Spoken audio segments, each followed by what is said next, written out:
Halo guys, selamat pagi, siang, sore, ataupun malam.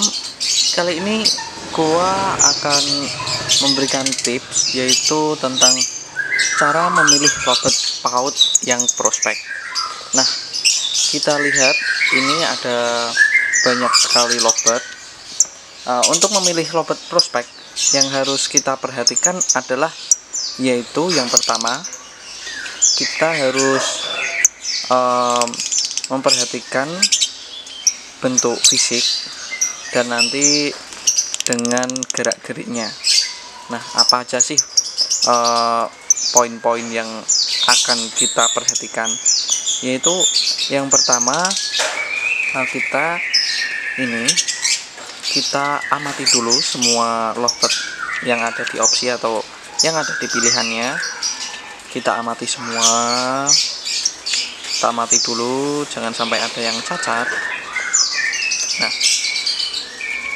PAUD yang prospek yaitu yang pertama biasanya memiliki paruh yang tebal, yang terlihat sangat istimewa, terus dan matanya itu kan saya memilih yang pengennya yang jantan, jadi pelipis matanya atau juga lingkar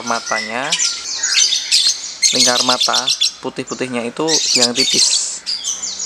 Nah, ini saya juga naksir sama ini yang putih ini, tapi lebih bagus. Nah, yang ungu ini saya lebih suka karena dia memenuhi faktor-faktornya itu paruhnya yang tebal, terus matanya, terus dan dia itu kalau sama temennya itu membantai, dia itu paling galak padahal baru PAUD.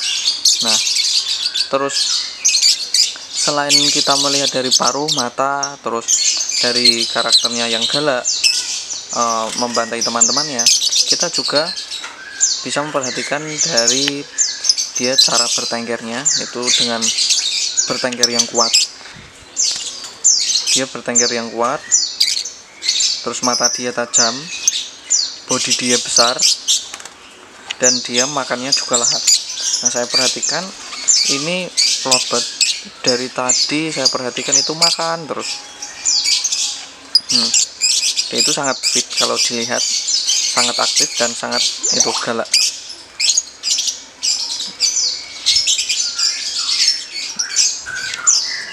Oke, jadi saya memilih lovebird yang PAUD prospek itu. Nah, kita ambil. Nah, setelah kita ambil, kalau setelah kita memilih, kita juga wajib mengeceknya, yaitu semua segi fisiknya. Yaitu yang pertama dari segi kaki apakah ada yang cacat, terus apakah dia nyilet, apa dia kegemukan. Nah, terus jenis kelaminnya kita raba di bagian tulang supit ya, kita rabanya. Jika keras dan rapat itu berarti jantan, dan yang betina itu biasanya lunak. Nah, terus dari segi paruh itu, paruh juga nggak ada yang cacat, paruh bagus, tebal. Kita cek dia cara bertenggernya, dia aktif juga mengeluarkan bunyinya, terus dia juga cerewet. Saya amati dari tadi. Nah, dia juga aktif. Dan keunggulan dari paruh putih ini, biasanya kalau paruh putih itu terkenal lebih latah daripada lovebird yang lain. Itu kalau PAUD. Tapi juga ada lovebird yang lain yang hijau, yang prospek juga banyak. Nah, ini setelah saya memilih lovebird, biasanya pas waktu PAUD, dari PAUD atau dewasa juga bisa, saya biasanya menggunakan millet Cinderella. Millet Cinderella ini adalah millet buatan dari Kendal, Semarang, yang terkenal di Jawa Tengah, dan komposisinya ini masih dirahasiakan sama pemiliknya, yaitu Om Andi Dani, yaitu pemilik asli lovebird Cinderella. Sekarang siapa sih yang nggak tak kenal dengan lovebird Cinderella di Semarang ini? Nah, lovebird Cinderella ini mengeluarkan pakan, yaitu pakan khusus lomba dan harian, jadi digunakan terus. Ini efeknya ini membuat lobet kita semakin gacor dan rajin, serta bisa menambahkan durasi lobet. Kalau belum tahu lobet Cinderella ini, bisa dicari di YouTube, ketik saja lobet Cinderella, nanti keluar aksi lobet Cinderella. Lobet Cinderella ini juga kelas nasional yang seringkali mengalahkan lobet-lobet konslet. Lobet ini bukan konslet, tapi lobet Cinderella ini gacor.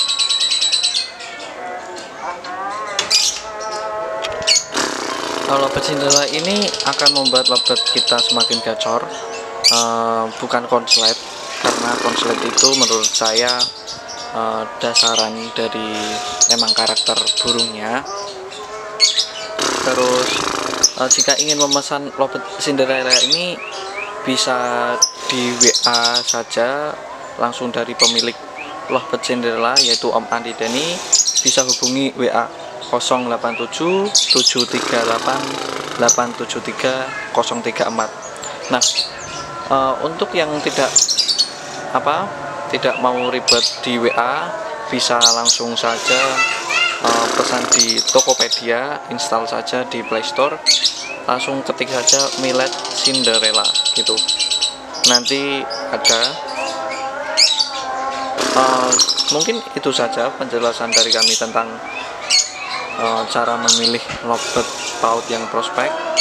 Jangan lupa setelah menonton video ini diklik like, komen, dan subscribe ya.